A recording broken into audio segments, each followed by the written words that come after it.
Durante a Segunda Guerra Mundial, o Japão foi governado por uma figura singular na história moderna. Um imperador considerado divino por seu povo, chefe supremo do Estado, comandante formal das Forças Armadas e símbolo máximo da nação japonesa. Seu nome era Hirohito. Diferente de líderes como Hitler ou Mussolini, Hirohito não era conhecido por discursos inflamados, gestos dramáticos ou presença carismática diante das massas. Ele raramente falava em público. Sua imagem era distante, quase intocável. Ainda assim, sob seu reinado, o Japão atravessou um dos períodos mais expansionistas, violentos e transformadores de sua história. Para compreender o papel de Hirohito na guerra, é preciso voltar ao início de sua vida. Hirohito nasceu em 1901, no Palácio Eioyama, em Tóquio. Como era tradição na família imperial japonesa, foi separado dos pais ainda criança e entregue aos cuidados de tutores. A educação de um herdeiro imperial era rígida, estruturada e profundamente moldada pela tradição. Ele foi preparado desde cedo para ocupar um trono que no imaginário japonês tinha origem divina. De acordo com a crença shintoísta tradicional, o imperador era descendente direto da deusa do sol, Amaterasu. Isso significava que sua autoridade não era apenas política, mas também espiritual. O imperador representava a continuidade da própria identidade nacional japonesa. Ao mesmo tempo, Hirohito demonstrava interesses que destoavam do estereótipo de um líder militar. Ele era reservado, estudioso e demonstrava grande interesse por ciência. Tornou-se pesquisador de biologia marinha e publicou artigos acadêmicos sobre espécies de organismos marinhos. Esse perfil técnico e introspectivo contrastaria fortemente com o Japão, que ele passaria a governar. Em 1926, após a morte de seu pai, o imperador Taisho Hirohito assume o trono. Inicia-se a chamada Era Showa. O país, naquele momento, enfrentava dificuldades econômicas, tensões sociais e crescente instabilidade política. A crise econômica mundial de 1929 afetaria duramente o Japão, aumentando desemprego e insatisfação interna. Nesse cenário, setores militares passaram a defender que a solução para os problemas nacionais estava na expansão territorial. O Japão tinha poucos recursos naturais e dependia fortemente de importações. A ideia de construir um império asiático autossuficiente ganhou força entre oficiais do exército imperial. Em 1931, oficiais japoneses promovem um incidente que serve de pretexto para a invasão da Manchúria,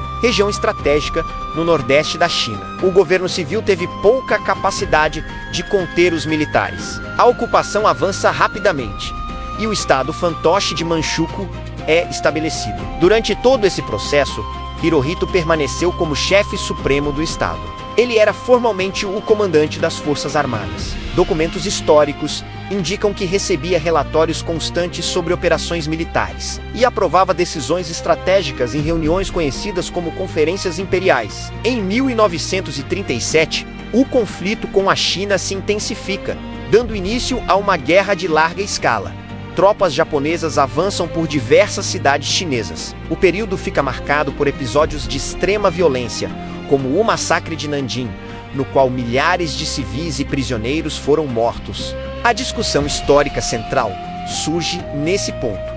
Até que ponto Hirohito tinha controle real sobre essas ações? Alguns pesquisadores defendem que ele possuía autoridade para intervir e poderia ter moderado decisões militares. Outros argumentam que o sistema político japonês da época funcionava de maneira complexa, com forte influência dos altos comandos militares e limitações práticas à atuação direta do imperador. O fato é que todas as operações eram conduzidas sob sua legitimidade simbólica. No final da década de 1930, o cenário internacional se transforma com o início da guerra na Europa. O Japão se aproxima da Alemanha nazista e da Itália fascista, formando o chamado eixo.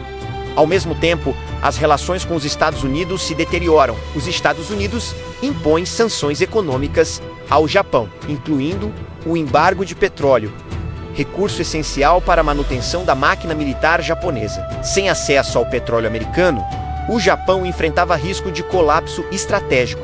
Diante desse cenário, líderes militares japoneses defendem uma ação decisiva contra a presença americana no Pacífico. A proposta era atacar a base naval de Pearl Harbor, no Havaí, com o objetivo de neutralizar temporariamente a frota dos Estados Unidos. As discussões ocorreram em reuniões formais do governo imperial. Hirohito participou desses encontros. Registros indicam que ele questionou probabilidades de sucesso e demonstrou preocupação com a capacidade industrial americana, que superava amplamente a japonesa.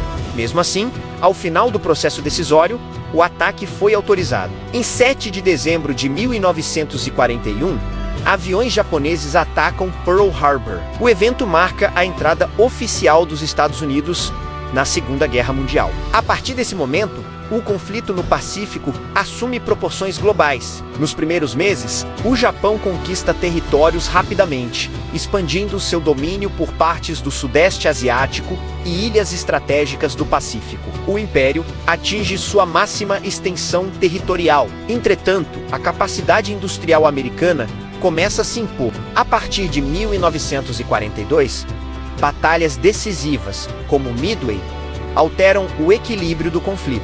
O Japão passa da expansão para a defesa. Entre 1943 e 1945, bombardeios americanos atingem cidades japonesas com intensidade crescente. Tóquio sofre ataques devastadores que provocam incêndios em larga escala e milhares de mortes. A situação interna se deteriora rapidamente. Ainda assim, parte da liderança militar defendia resistência absoluta, mesmo diante da possibilidade de destruição total. Em agosto de 1945, os Estados Unidos lançam bombas atômicas sobre Hiroshima e Nagasaki. A devastação é imediata e sem precedentes na história da guerra. O impacto psicológico e estratégico é profundo. Diante da ameaça de novas bombas e da entrada da União Soviética no conflito contra o Japão, o governo se divide. Alguns defendem continuar lutando. Outros reconhecem a impossibilidade de vitória. Nesse momento crítico, Hirohito manifesta apoio à rendição. Sua intervenção ajuda a encerrar o impasse interno. Em 15 de agosto de 1945, sua voz era transmitida pelo rádio. Era a primeira vez que o povo japonês ouvia o imperador falar diretamente. O discurso, conhecido como Jo com HS, anuncia a aceitação dos termos de rendição. A linguagem é formal e indireta, mas o significado é claro.